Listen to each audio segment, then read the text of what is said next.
Kasih karunia, penolakan, dan jalan keselamatan. Selamat datang di channel Catholic Refresh by Johan Pramono. Sehat selalu ya, saya harap Anda sekeluarga dan komunitas Anda senantiasa dilimpahi damai sejahtera. Di taman jiwa yang fana ini, benih kejatuhan Adam menumbuhkan tunas kerapuhan, menjerat kita dalam kerinduan akan kasih ilahi yang tiada tara. Marilah, di ruang perjumpaan virtual ini, kita merenungkan misteri keselamatan, menapaki jalan kebenaran yang ditawarkannya, agar hati kita yang haus menemukan sumber air hidup. Bapak, Ibu, dan saudara-saudari terkasih dalam Kristus, pada kesempatan yang penuh rahmat ini, marilah kita merenungkan sebuah misteri iman yang mendalam, bagaimana kasih karunia Allah bekerja dalam realitas keberdosaan manusia pasca kejatuhan Adam, dan jalan keselamatan yang ditawarkan melalui Gereja Katolik, termasuk bagi mereka yang secara sadar menolak Kristus. Penjelasan ini akan disajikan dengan semangat kasih dan keanggunan teologis. Kecenderungan berbuat dosa dan kasih karunia ilahi. Setelah kejatuhan Adam, kodrat manusia memang terluka oleh dosa asal, yang mengakibatkan kecenderungan, disebut konkupisensi, untuk berbuat dosa. Namun Gereja Katolik mengajarkan bahwa Allah dalam belas kasih-Nya yang tak terhingga tidak meninggalkan manusia dalam kebinasaan. Inisiatif ilahi. Keselamatan adalah murni anugerah, inisiatif kasih karunia Allah Bapa yang mendahului segala usaha manusia. Manusia tidak dapat menyelamatkan dirinya sendiri. Peran gereja dan sakramen. Gereja, sebagai sakramen keselamatan universal, adalah sarana yang melaluinya kasih karunia Kristus dicurahkan. Melalui sakramen pembaptisan, dosa asal dihapuskan, dan manusia dilahirkan kembali sebagai anak Allah. Kasih karunia ini memampukan kita untuk melawan kecenderungan dosa dan hidup kudus. Sakramen Ekaristi dan rekonsiliasi, pengakuan dosa, menjadi sumber kekuatan dan penyembuhan yang berkelanjutan dalam perjalanan iman kita. Adakah kasih karunia untuk bisa masuk surga? Ya, kasih karunia Kristuslah satu-satunya jalan menuju surga. Ajaran Katolik menegaskan prinsip extra ecclesia nulla salus. Di luar gereja, tidak ada keselamatan, yang harus dipahami secara tepat. Kristus adalah kepala, gereja adalah tubuhnya. Keselamatan berasal dari Kristus Sang Kepala melalui gereja yang adalah tubuhnya.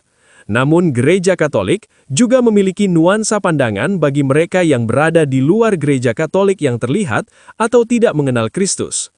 Bagi yang tidak mengenal Kristus, orang yang tidak mengenal Injil Kristus tetapi mencari kebenaran, mengikuti hati nurani mereka, dan dengan rahmat Allah berbuat baik sesuai pemahaman mereka tentang kehendak Tuhan, mungkin dapat mencapai keselamatan. Walaupun kemungkinan itu sangatlah kecil untuk bisa selamat. Ya, karena kecenderungan manusia untuk berbuat dosa selalu ada saja yang menggodanya, baik dosa ringan atau venial sin maupun dosa berat atau mortal sin.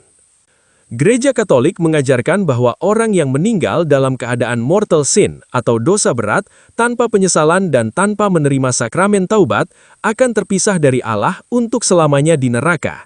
Dosa mortal memutuskan kasih karunia penghudusan dalam jiwa seseorang.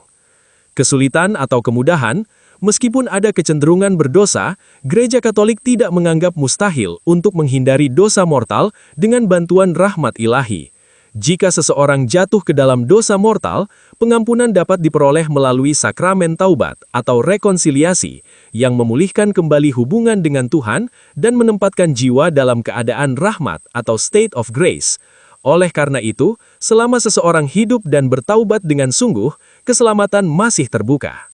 Bagaimana dengan mereka yang dengan sadar menolak dan menghujat Tuhan Yesus? Ini adalah pertanyaan yang menyentuh misteri kebebasan manusia dan keadilan ilahi. Kebebasan dan konsekuensi. Allah menganugerahkan kehendak bebas kepada manusia. Menolak Yesus secara sadar dan menghujatnya adalah tindakan penolakan radikal terhadap kasih dan tawaran keselamatan Allah. Konsekuensi dari pilihan mereka adalah keterpisahan abadi dari Allah di neraka. Dosa terhadap Roh Kudus. Injil berbicara tentang dosa yang tidak terampuni, yaitu hujat terhadap Roh Kudus.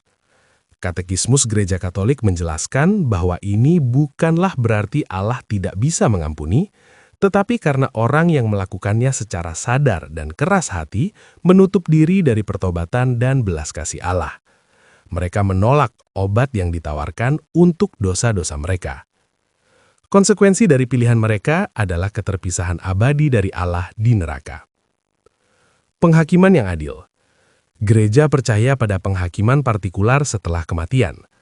Mereka yang pada saat kematiannya tetap dalam keadaan dosa berat, menolak kasih karunia secara sadar dan bebas sampai akhir hayat, akan menerima konsekuensi dari pilihan mereka, yaitu keterpisahan abadi dari Allah di neraka. Keselamatan tersedia bagi semua orang, tetapi membutuhkan respons iman dan kerjasama dengan kasih karunia ilahi. Sebelum tirai perjumpaan kita hari ini tertutup, ingatlah selalu, kasih karunia-Nya senantiasa tersedia bagi jiwa yang merindukannya. Pintu belas kasih Allah terbuka lebar bagi mereka yang dengan rendah hati memohon ampunan melalui sakramen tobat yang kudus. Tetaplah berjalan dalam terang Kristus, sebab hanya dalam Dia, satu-satunya jalan kebenaran dan hidup kekal, kita menemukan arah menuju gerbang surgawi. Sampai jumpa di renungan selanjutnya. Tuhan Yesus memberkati, kini dan selamanya. Amin.